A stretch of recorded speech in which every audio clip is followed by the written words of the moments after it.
ช่วยต้นก็บ่ได้ตั้มส่งได้อยู่บ่พี่น้องเลยเนาะ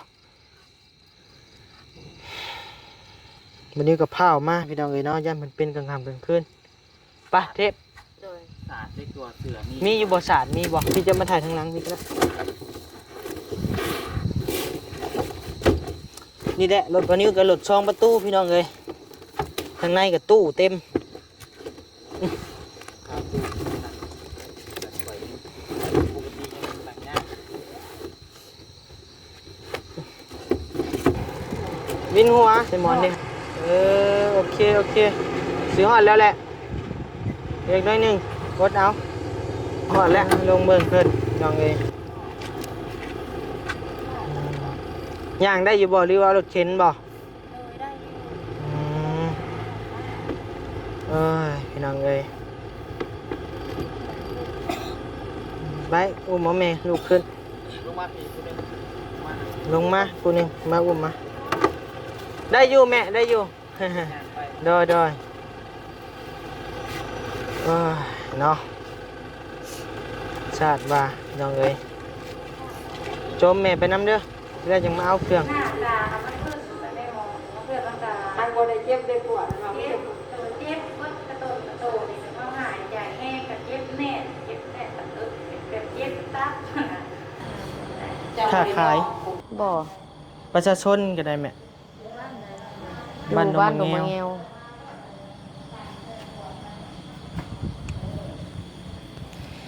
เฮ้ยพี่น้องเอ้ยเกิดเหตุแบบนี้กับจักสิวันใดๆเนาะ โดย อย่างไรก็สู้ๆเด้อ โดย เป็นกำลังใจให้ไอ้กัดดูดีแหละเนาะจักสิเป็นใดๆพี่น้องเอ้ยผลกดเลือดนั่นนี่ออกมาก่อนเนาะ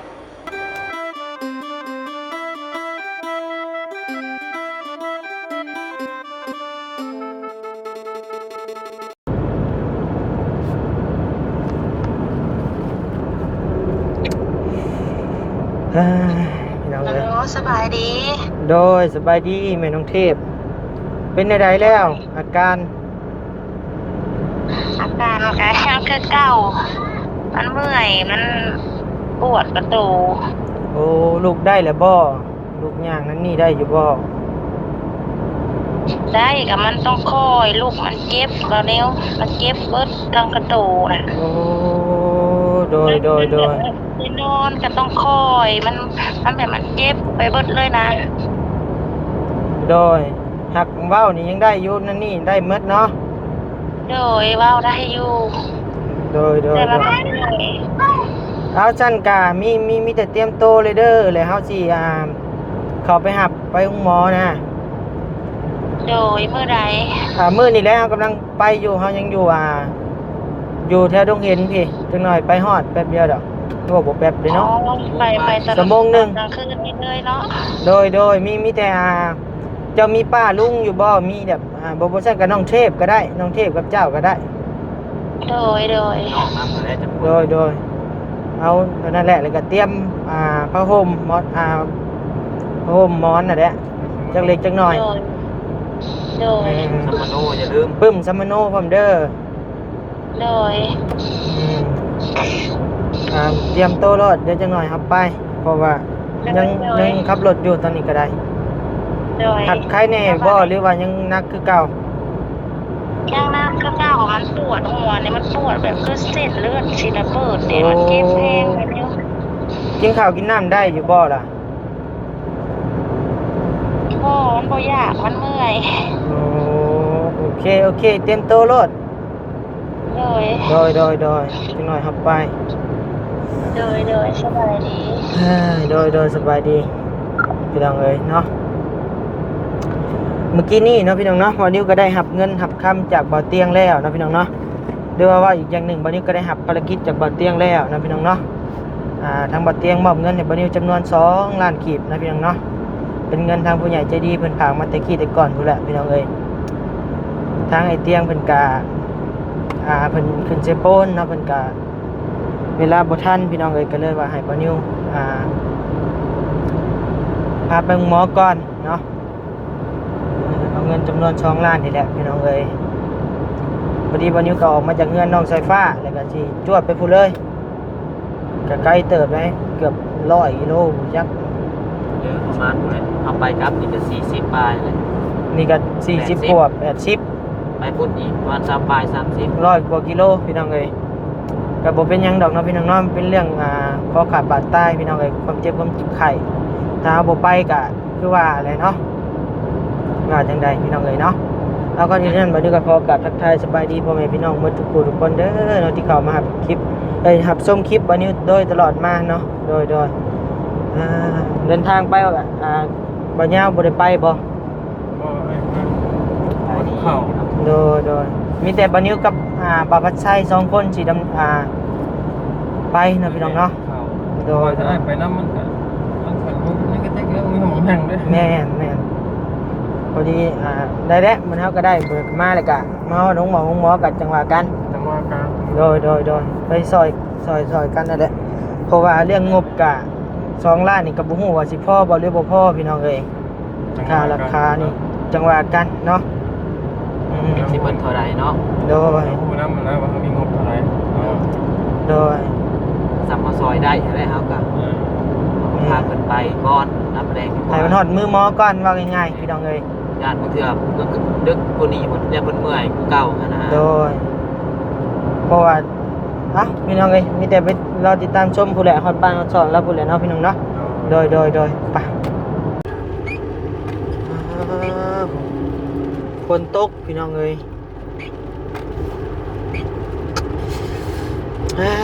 สิฮอดหรือฝนตกเนาะตอนนี้ก็เป็นเวลา7 โมงแรงเด้อพี่น้องเด้อเนาะ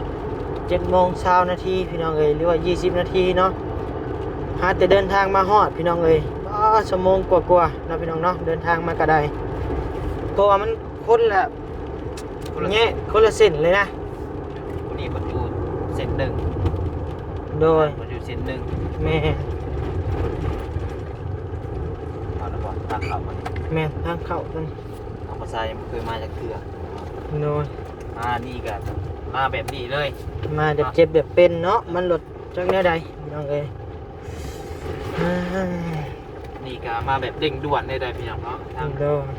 แม่นทางไอเตรียมเพิ่นบอกเงินให้แล้วก็พากันมาเลยเนาะ โดย เพราะว่าย่านนั้นเพิ่นเป็นนัดกว่านี้แหละ แม่นยามกลางค่ำกลางคืนพี่น้องเอ้ย เราก็เลยแบบไอเตรียมเพิ่นมอบให้แล้วก็พากันมาเลยพาเพิ่นไปห้องหมออะไรเนาะ แม่น มันก็ยังเว้นอยู่สำนี้ก็ ก็พอได้อ พอยู่ ไปมาได้อยู่ กับ ย่าน บ่โดยก็บ่ว่าหยังดอกมันค่ำก็บ่เป็นหยัง เพราะมึงเถื่อว่าพวกนั้นช่วงเราดึกกว่านี้เพิ่น เขาสิขึ้นรถได้อยู่บ่เลยเฮามาฮอดนี่ เถื่อเฮานอนเด้ แม่น จะอยู่ใช้เรือนเพิ่น นี่เข้าไปในซอยนี่ได้ ตะกี้เพิ่นบ่ได้ตันบ่ได้ บ่ว่ามันตันแบบนี้อยู่แล้วแต่ว่ามันคือแคบๆนี่ข้อยบ่เคยเข้ามาจักเทื่อ ครับจะบ่ได้เข้ารถเข้าฮอดพี่เพื่อ แม่น ตะกี้จอดใช่ไหม จอดนอกผู้นแหละย่างเข้ามา เฮ้ยนี่เขาเอื้อนคนนอนเขาบ่ได้ ไปพี่น้องเอ้ยเนาะ เขาไปเบิ่งก่อน ไปงานใดเป็นใดพี่น้องเอ้ยมาเด็บจวดเลยนะ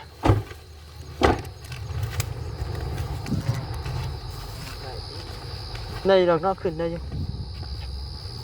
เฮ้ยสบายดีความหนึ่งเด้อพี่น้องเด้อเนาะได้หับภารกิจจากบ่าวเตียงบ่าวนิ้วก็ได้เนาะนี่แหละทางเขาเฮือนซ่านมันก็ได้อันนี้เป็นเฮือนเราเป็นน้องเฮือนไม่เถาเพิ่นที่บอลเพิ่นอยู่แต่อันนั้นน่ะอยู่ให้หน้าพุ่นอยู่หน้าพุ่นโดย เพิ่นอยู่ใช่เลยอยู่เอื้อน อันนี้เฮือนไม่เถาเพิ่น แล้วแม่เพิ่นก็มาเทศเพิ่นก็อยู่เอื้อนในเขา แม่นโอ้ลูกได้อยู่บ่นะฮะโดยสบายดีใช่น่ะปะว้าวลายได้ปะผู้ใดนี่ปะ พี่เธอแม่นะ ได้อยู่บ่ลูกได้อยู่บ่ ได้ ไปเจ้ามาแม่เจ้าเอาไปเอาสิถือเครื่องให้ปะผมเราจะมาหมดแหละพี่น้องเอ้ย เลยมันเจ็บบดอันนี้มันเป็นไปได้ อืม กินลูกก่อนกิน ภูมิก็ได้พวก ไปไป อยู่เจ้าแม่ไปลูก มานิวลงมาก่อน ไปมาค่อยลงไปก่อนไป รับมาแล้ว อย่าบอกอะไรเนาะ มีแต่น้องเทพบ่ไป แม่ว่ามีผู้ใหญ่เลยแต่ผู้ใหญ่ก็นำมาแล้วมีบอก มันบ่มีแล้วมีแต่ผู้เฒ่าได้แล้วน้องเทพก็ได้จ้ะ จะรู้ แล้วมีป่าลุงมีพวกไร ว่าลุงคนเที่ยว คอยเด้อ ไปช่วยคนก็บ่ได้จ้ำตรง ได้อยู่บ่เฮ้ยพี่น้องเลยเนาะวันนี้กับข้าวมาพี่น้องเลยเนาะย่านมันเป็นกลางค่ำกลางคืนไปเทพ โดย สาดได้ตัวเสือมี มีอยู่บ่ศาสตร์มีบ่ เอาสาดไปปูไว้พอมันได้หนังทางหลังทางหน้ามันบ่เบิดกัน เอาเมื่อกี้ หรือว่านั่งในแคปก็ได้นั่งได้อยู่บ่ได้เรากลมแล้วหนังล้างค่ะใครกลัว จะนอนปัญหาเอง วินบ่เป็นวินบ่ โดยถ้ามันยืนเราบ่ได้แล้วมันยืนแล้วมันสิล้ม โอ้ นอนแบบนอนเพลียอย่างเดียว นั่งก็บ่ได้บ่ ได้อยู่ แค่ว่านั่นเอาเสือก็ได้จ้ะเสือปู นอนหลังรถบ่ซะ โดย หลังรถก็ได้ย่านเพิ่นเมารถบ่ซั่นเขานั่งในก็ดีกว่านะ ได้แต่มันเบิดกันดอก แบบมัน ไปใช้หมอนดิครับ นั่งถึงบ่ได้นะ เอาหมอนมาไม่เอา ค่ะ หมอนเลย ข้าวทางที่ หมอนหาเอาตรงมัน มาอันน่ะ หมอนนะพวกเอา ไทยเจ้าอุ้มเอาอันเสื้อมานอนมาแน่ไป เอาเสื้อไปให้นอนลูก มาเสือกับมอนมา เสื้อกับหมอน ย่างมันก็สิล้มมันวิน บ่ซั่นกันน้องไทยก็ไปนำกันเลยปะ โดย ไปหามเครื่องหามของซอยกัน มาโหลดมาเบิดลูกมีจะก้นกับลูก บ่ได้ผู้น้อยบ่ไปก็อย่า บ่ปู ผู้ใหญ่สอง ใหญ่เลย อืม จะเป็นย่างเอาได้คือเด้อมันหนาว ปาเอาแม่ไปก่อนปะปะ บ่ยางพร้อมกันเลย มันเมื่อยแล้วมันสั่น หมอนนี่จ้ะ บ่ได้หนาวบ่ หนาวอยู่ เอาเสื้อแขนยาวหน่อยเอาบ่เสื้อแขนยาวนะ เนี่ยเอาละ ชบใส่เฮ้ยพี่น้องเอ้ย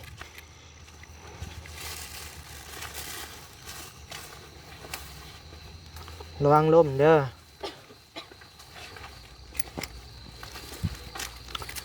จะเข็ดในใดเนาะพี่น้องเนาะมันเจ็บมันเป็นแหละ เนี่ยจะขัดที่ต้นไข่ ใช้ทางอันน่ะเพิ่นอยู่ผู้เดียวบ่จ้ะโอ้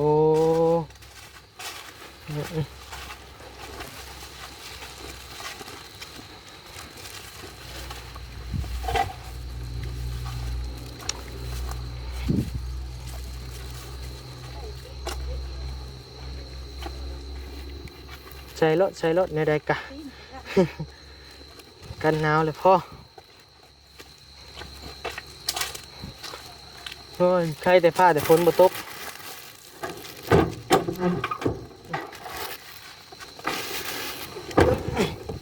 มาเอาสาปูก่อนมาพี่จะมาถ่ายทางหลังพี่ก็ได้นี่แหละรถวันนี้ก็รถช่องประตูพี่น้องเลยข้างในกับตู้เต็ม ข้าวปูนั่นปล่อยปกติยังต่างยาก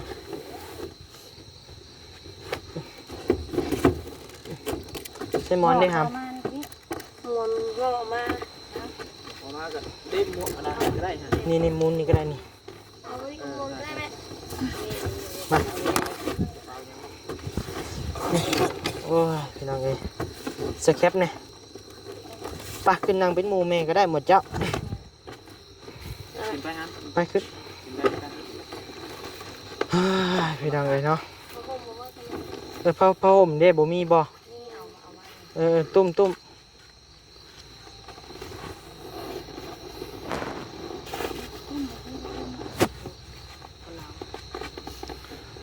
มรถขี่รถไปเลยหนาวภาพกับบุญแจ้งบันไดพี่น้องเอ้ยไปเหม็นถอยออกเอาแล้วได้อยู่บ่ยากดอกไป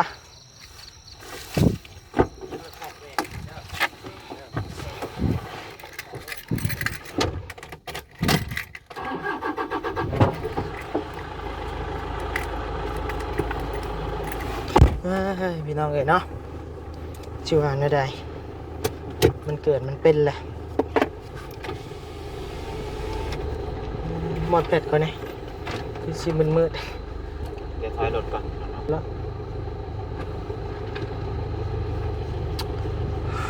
อืม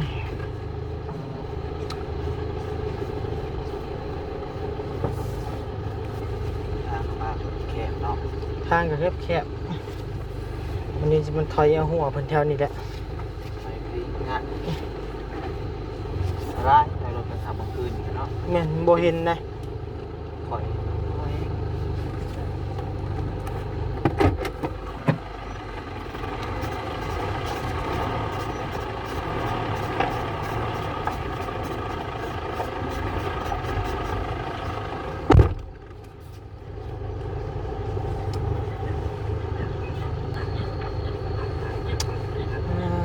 ยังไง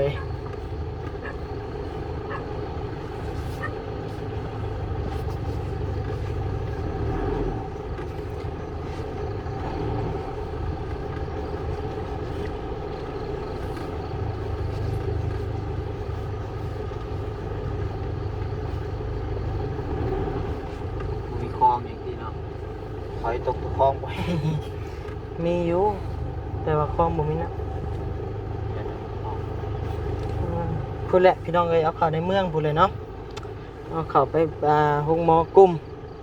งานนอกพัดไส้พวกอะไร แถวห้านบาพัดไซพูดแหละเพราะว่ามันจังเป็นหงหมอใหญ่แน่พี่น้องเอ้ยแต่ว่าการเรื่องเงินค้ำเงินจักบ่ฮู้ว่าสิพ่อบ่เนาะ2 ล้านต้องรอเบิ่งรอชมนำกันพี่น้องเอ้ยเนาะ ตามจริงไปเอาก็ให้แต่เป็นปวดเป็นยังไงซื้อ ใส่ยุกใส่ยาแล้วเว้ากวดซื่อๆมันก็บ่ดีแล้วเนาะ เพราะปวดหัวปวดมันเป็นยังก้อนนะ โดยแน่นอนอยู่แล้วเพิ่นต้องกวดอยู่แล้วก่อนเพิ่นสิใส่ยาเพิ่นต้องกวดปลาผัดไซ แต่ยาให้ จำเป็นแล้วมันบ่มีสิป้ายเป็นนอนตายสิมันบ่ได้บ่มีเฮาต้องได้จกเฮาแล้วก่อนเฮ็ดได้ซั่นนะระดมกันเฮาเฮ็ดได้ปลาคนตายต่อหน้าข่อยปลาบ่ได้ข่อย ได้กันแน่ แม่ ได้ เดินทางพี่น้องเอ้ยเนาะถนนคนทางก็คือพี่น้องฮู้แหละเนาะทางเงินบ้านน้องเทพมันก็บ่ค่อยดีปานใด ปล่อยไปเอา โดย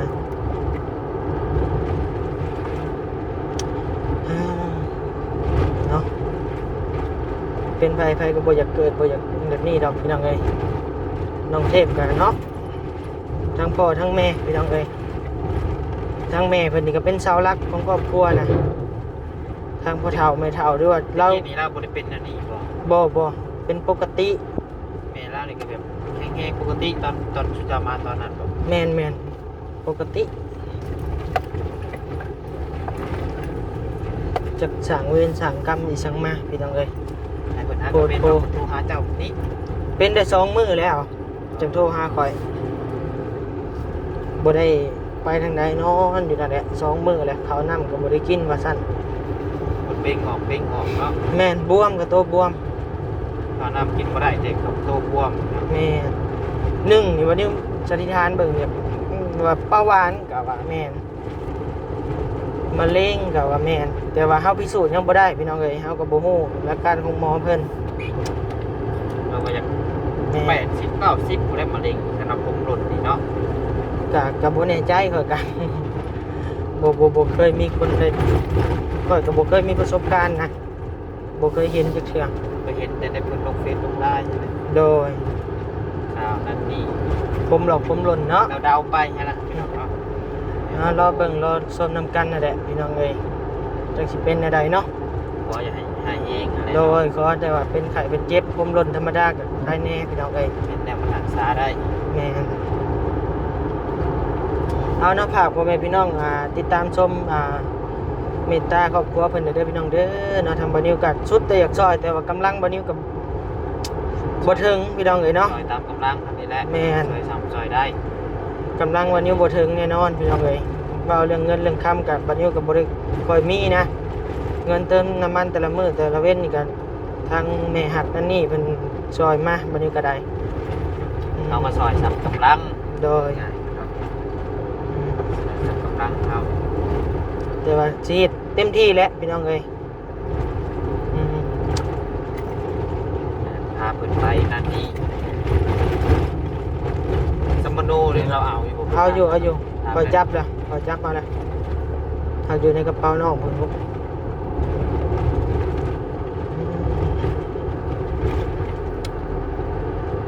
ไปพี่น้องเลยไปพบไปพ่อกันอยู่หมอพุ่นเลยเนาะเดี๋ยว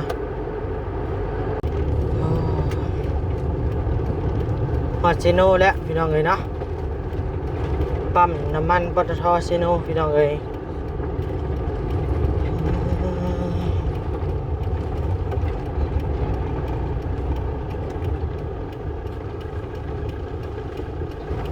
ปึ๊บ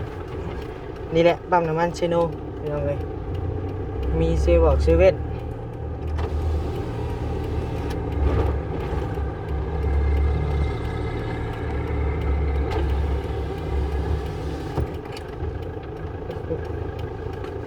ดูแล้วนั่นแล้วก็เห็ดใหญ่ก็ได้รถคอยพุ่งนั่นบวกคุมเอาโจ้ไปก่อนจังหน่อยเบิดเป็นยังบ่ฮะวินหัวโอเคซื้อหอดแล้วแหละเล็กน้อยหนึ่งกดเอาลงเบิ่งเพิ่นลองเลยปั๊บ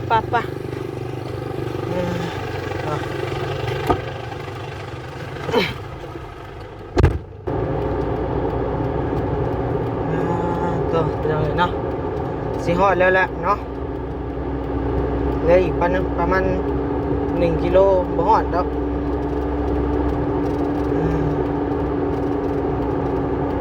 จวดเติบหนึ่งอยู่วันนี้ก็ได้เนาะเพิ่นเอิ้นบอกว่าวินหัวแล้วว่าซั่นเนาะ เอาไปทางที่พ่อ แม่นวินหัวแล้วว่าซั่น ดีแล้วปล่อยยิงวินตอนนี้ วินบ่เจ้ากะ ไปนำกินหมูกระทะไปจ้ะ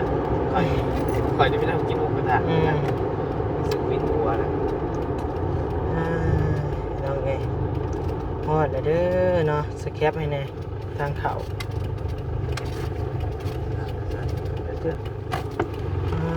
พี่น้องไง จับอยู่แล้วเด็กคนนับ นี่เถอะ ตัวไหน พานับ ตัวนี้นะคนไหนขวบปัญญาคิดเนาะ กดพานับเขียนเนาะพูดตะกี้ค่อยมาต้องพูดบ่พูดเดี๋ยวลงทางมันก็ได้เพราะว่าเฮากับบ่ฮู้เด้ตะกี้ค่อยเอาคนเจ็บมาส่งอยู่พุ่นไปพี่น้องไงฮอดแล้ว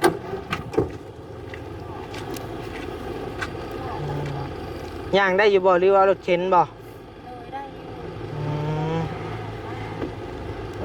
พี่น้องเอ้ยไปอุ้มเอาแม่ลูกขึ้น ลงมาปีคนนึง ลงมากูนึงมาอุ้มมาได้อยู่แม่ได้อยู่ โดยเนาะชาติว่าพี่น้องเอ้ยจมแม่ไปน้ำเด้อแล้วจังมาเอาเครื่องตัวบ่ฮู้ว่าเพิ่นสิให้ถ่ายบ่พี่น้องเอ้ยโจก่อนเดี๋ยวขอถามเพิ่นก่อนเดี๋ยวฮอดแล้วเด้อสิฮอดปีเลยได้เดือน12เดือนนี้เราจะว่าเดือน12แล้วเดือนท่องเที่ยวค่ะเดือน11เดือน โดย หน้าตามันขึ้นแต่ไม่มองเพื่อนร่างกายอันบ่ได้เจ็บได้ปวดมาเจ็บเจ็บกระโตนี่ว่าหายใจแห้งกับเจ็บแน่ตับแบบเจ็บตับ เจ้าบริย่อมผมเหมาะยังหมด ก็ บริแค่จังบริกินอีจังบอกแค่นั่นจังขึ้นนั่น กินแต่มันก็มูก็แย่แล้วมันหันแบบเข้าไปแล้วก็ได้ตรวจเบิ่งนะครับมูว่าตอนนี้พิษ บอกแล้วแบบเจ้ากินอะไรมันก็แปรแบบแต่แบบซ้ำเจ้ากินบนเขาใส่ยังแบบใส่ยาล้างหัวใส่ยาอย่างนี้แนวมันพิษแต่เจ้า หมดรถให้ไปเลย ใช่ยาล้างหัว แม่ขี่ไปไว้เลยก็ได้ วันนี้แล้วมัน ใช่ยาล้างหัวปกติอะไรมาซ้ำในลูกนี่อันนี้ขับรถพามาจะ แมน มันอยู่ในซอยอยู่ในสวนเจ้าบริเราเห็นงานเจ้าเนาะ บ่เฮาเป็นยูทูบเบอร์ช่วยเหลือโดยตะกี้เฮาก็เป็นกู้ภัยนี่ แรงบ้านรักๆในเป็นอาการตัวได้ที่จะมาหมอนี่ มันเมื่อย เมื่อยว่าเดี๋ยวนี้ต้องลงนอนระบบ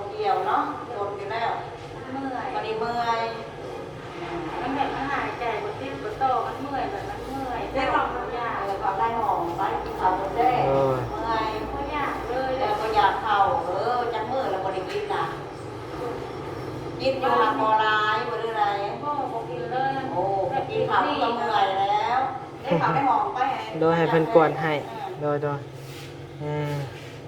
เดี๋ยวให้เพิ่นเข้ากวดก่อนเนาะพี่น้องเนาะต่อนี่แหละอยู่ห้องหมอห้องหมอกลุ่มชื่อว่าห้องหมอใหญ่ที่สุดพี่น้องเลยเนาะต่อเดี๋ยวให้ทั้งเพิ่นเขาไปกวดก่อนเนาะพี่น้องเนาะสิว่าในใดรอผลกวดเบิ่งนำกันเด้อพี่น้องเด้อเนาะ ใครอยู่เพิ่นให้ถ่ายอยู่เนาะพี่น้องเนาะแต่ว่าบ่นิวก็สิบ่ถ่ายให้มันล่วงเกินเข้าไปห้องในหอเพิ่นเนาะให้ถ่ายพี่น้องเบิ่งอยู่ทางนอกนี่แหละเนาะโดยไปพี่น้องเลยเนาะเดี๋ยวให้ทางท่านหมอเพิ่นกวดเลือดกวดในแล้วก็เฮามาทางห้องนอนก่อนมาบอกเพิ่นเอาหยังนี่แม่จ้า ชื่อสีหวนคนเจ็บนะ โดย คือนักนวลด้วยอายุประมาณ32นี่แหละ เหตุการณ์ บ่ได้เฮ็ดงานบ่ เหตุการณ์ที่เป็นทหาร ค้าขาย บ่ ประชาชนก็ได้แม่ อยู่ บ้าน บ้าน ด ด ง ง มะ มะ แง แง ว ว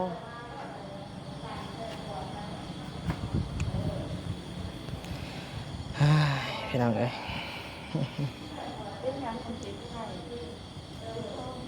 บ่ฮู้สาเหตุนะก็เป็นเจ็บหัว เจ็บตามการ์ตูนแล้ว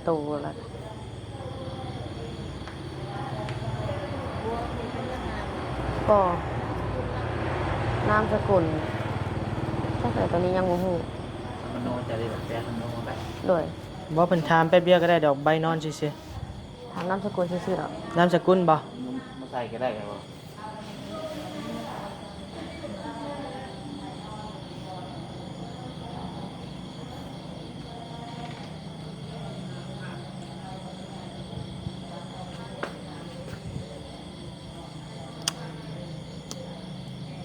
อันนี้เขียนใบนอนของหมอพี่น้องเอ้ยเนาะ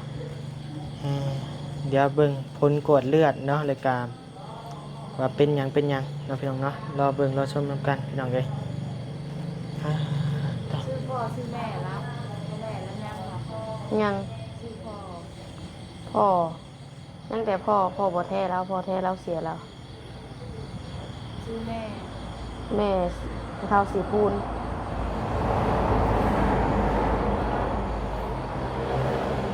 สม โดย เป็นได้จากวัน ประมาณ2 เดือน 3 เดือนน่ะ โดย เป็นมากอยู่ได้ โดย แล้วก็เอาช่วงเกี่ยวเขาแล้วก็เป็นหนักๆกับประมาณเดือนนี่แหละหนัก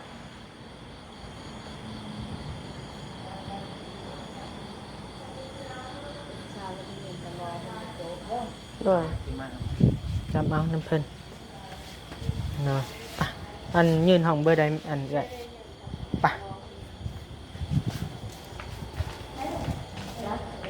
นี่จะจำก่อนก็ได้ไหมเดี๋ยวค่อยเห็น ให้ได้ถูก ได้ต่อ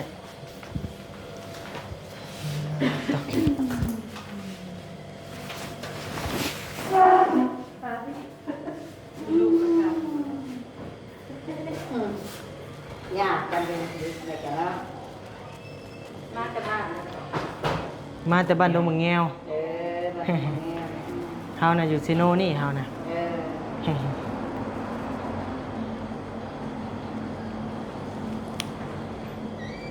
ตะกี้อะพ่อตะกี้เป็นอัมพาตพาไปปัว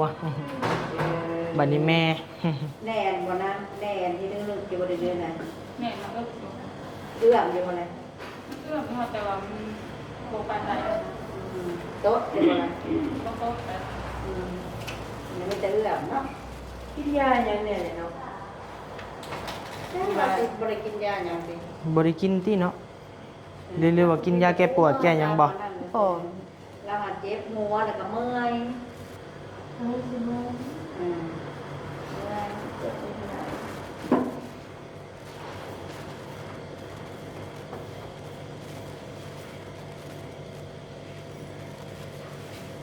ไปเดี๋ยวเอามาพี่ก่อนก็ได้เดี๋ยวให้ทางเพิ่นเห็นก่อน เฮ้ยมาสู้ โดย ๆเอ้ยน้องไส้บ่นิวพี่น้องเอ้ยเนาะเกิดเหตุเด็ดนี้กับจักสิวันใดๆเนาะ โดย จังไดก็สู้ๆเด้อ โดย เป็นกำลังใจให้ไอ้กัดดูดีแหละเนาะจากสิเป็นใดๆพี่น้องเอ้ยผลกวดเลือดนั่นนี่ออกมาก่อนเนาะ